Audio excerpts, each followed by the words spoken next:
Educação à distância, mudando realidades.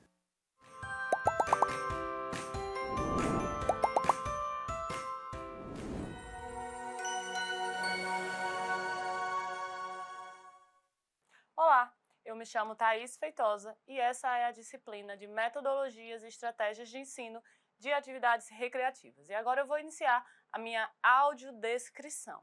Eu sou uma mulher de estatura alta, de pele branca, com cabelos castanho escuro na altura dos ombros, olhos na cor castanho escuro, uso óculos de grau, estou vestindo uma blusa preta e branca, uma calça marrom e uma sandália preta. Atrás de mim tem uma parede branca com pontos conectados e à minha esquerda tem letras grandes e verdes escrito EAD Mudando Realidades. E hoje nós vamos estudar as estratégias de ensino da recreação, integrando essa recreação ao processo de ensino. Então hoje nós vamos ver algumas brincadeiras temáticas, alguns jogos recreativos que estão trabalhando determinados conteúdos e algumas atividades cooperativas. Todas essas na perspectiva de uma recreação dirigida, orientada pelo professor, que é o mediador de todo esse processo. Quando a gente fala de brincadeiras temáticas, elas muitas vezes são brincadeiras tradicionais, já conhecidas, como é o caso da amarelinha, da caça ao tesouro, da corrida de saco, que já é conhecida por muitas pessoas em diferentes lugares, mas que eu, professor, vou utilizar dessa brincadeira tradicional para revisar conteúdos específicos, por exemplo, da matemática, das ciências, da língua portuguesa. Então, eu vou utilizar de brincadeiras que o aluno ele já conhece, ele já vivencia, para orientar determinados conteúdos. Isso vai fazer com que o aluno entenda aquela atividade como mais atrativa, como mais prazerosa. Sendo assim, uma outra forma de trabalhar a recreação no ensino é utilizando de jogos recreativos dentro do conteúdo. Então, por exemplo, eu posso criar determinado jogo, eu, mediador, inclusive, posso criar esse jogo com regras simples, criar, inclusive, as regras, estabelecer objetivos que são ligados a determinado comportamento, que são ligados a determinado componente curricular. Por exemplo, o bingo das sílabas, que eu vou trabalhar lá na língua portuguesa. O dominó das frações, que eu vou trabalhar lá na matemática. A mímica dos verbos. E isso é interessante porque não necessariamente só o professor de português pode trabalhar o bingo das sílabas, mas outros professores podem também incorporar essa brincadeira para fixar ou para reforçar determinado conteúdo de outra matéria, relembrando as sílabas das palavras contidas e assim por diante. Assim, uma outra forma de trabalhar a recreação é a partir das atividades cooperativas, que são, por exemplo, dinâmicas de grupo que incentivam como elemento-chave a colaboração. Essa colaboração ela vai ser usada para resolução de problemas, de conflitos, de desafios, como é o caso da teia da amizade, do jogo de balão das perguntas e de outros desafios em grupo. Eu estimulo você a pesquisar sobre essas duas atividades citadas aqui na aula para que você entenda como essas atividades estimulam o elemento colaborativo na sua realização. Todas essas atividades elas vão ter uma perspectiva dirigida. O que isso quer dizer? É uma sessão de recreação onde o estudante ele vai olhar para essa atividade como uma brincadeira, como uma atividade de fim principal na diversão, mas o professor, o mediador, ele vai ter um propósito pedagógico, coordenando cada elemento, cada regra, cada etapa dessa recreação, fazendo com que os alunos vivenciem determinado conteúdo, mas essa vivência seja a partir de ações corporais e de ações sociais. Essa vivência a partir de ações corporais e sociais vai fazer com que o aluno compreenda, fixe o conteúdo, tenha um olhar crítico para esse conteúdo, mas sinta que aquela atividade é apenas uma brincadeira, uma diversão, fazendo com que esse conteúdo seja muito mais atrativo. Assim, eu trouxe para vocês aqui alguns exemplos práticos e direcionados de cada atividade. Eu trouxe a primeira aqui, que é a gincana do corpo humano, um exemplo que pode ser trabalhado nas ciências, onde os alunos eles participam de um conjunto de provas, e essas provas elas são relacionadas aos órgãos do corpo, e cada órgão do corpo vai ser trabalhado em uma das etapas da atividade ou da gincana.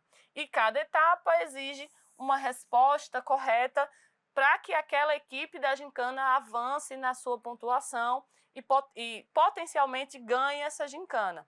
Além de aprender o conteúdo nesse exemplo, os alunos eles vão se movimentar, ou seja, utilizar de elementos da motricidade para que o aprendizado seja potencializado. Eles vão precisar colaborar e eles vão estar, sim, se divertindo.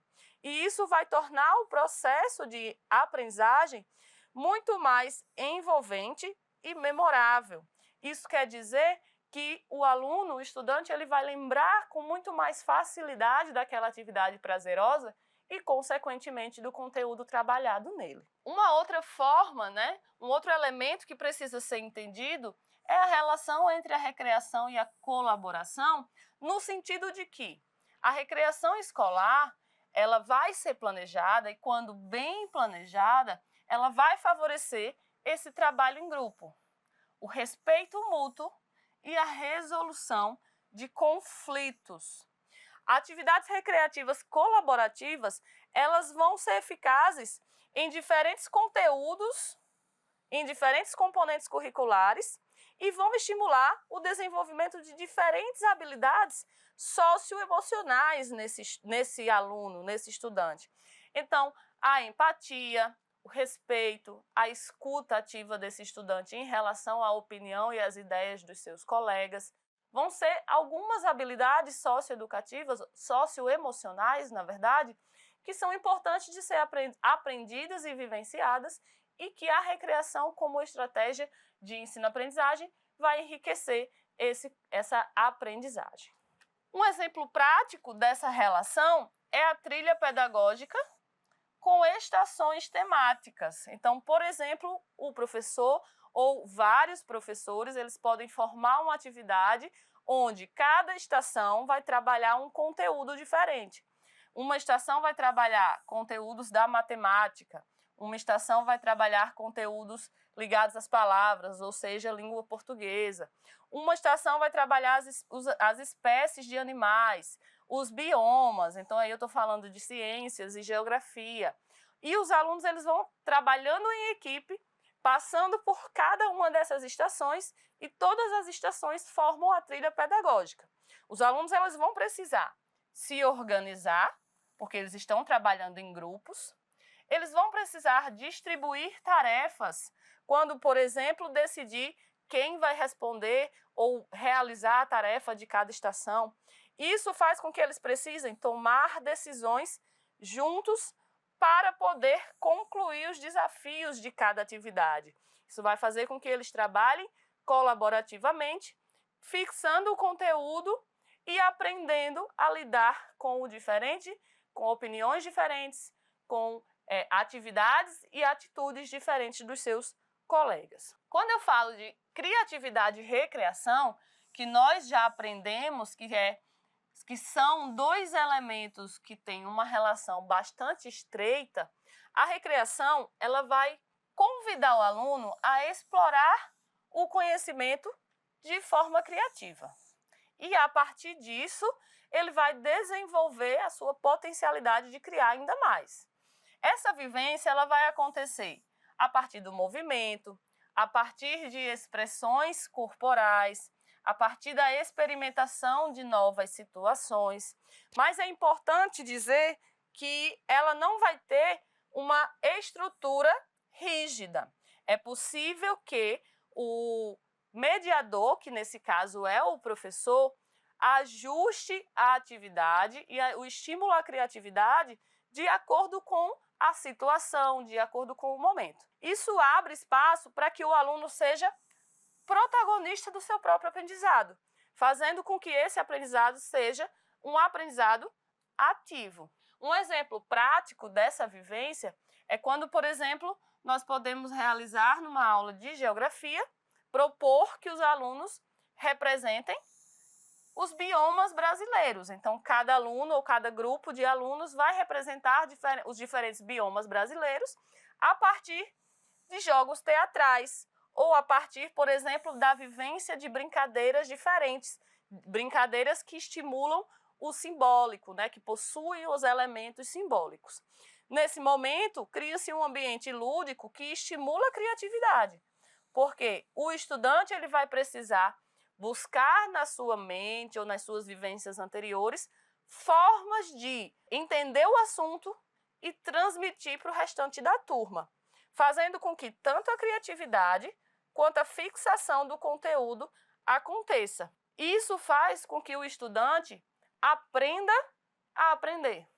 Ele está estudando o conteúdo, ele está pegando esse conteúdo e modificando, ajustando esse conteúdo para a realidade da vivência que ele está tendo naquela atividade, seja aquela vivência teatral, seja a criação e o desenvolvimento de uma brincadeira e assim por diante. Resumindo, as metodologias recreativas de ensino, elas vão tomando uma forma de aprendizado, né, mais interessante, mais atrativo para o estudante, fazendo com que esse estudante se interesse mais por esse aprendizado e promovendo a colaboração e o desenvolvimento da criatividade. Quando a recreação, aliada ao lúdico, ao elemento lúdico que nós já trabalhamos, é bem aplicada, ela pode ser uma ferramenta de desenvolvimento do aprendizado, independente da área desse aprendizado, e do desenvolvimento integral desse estudante,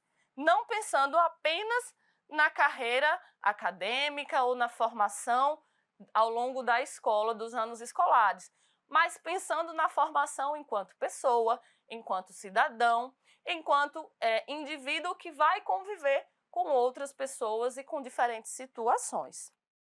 Nesse sentido, nós chegamos ao final de mais uma aula. Eu espero que você tenha gostado e bons estudos!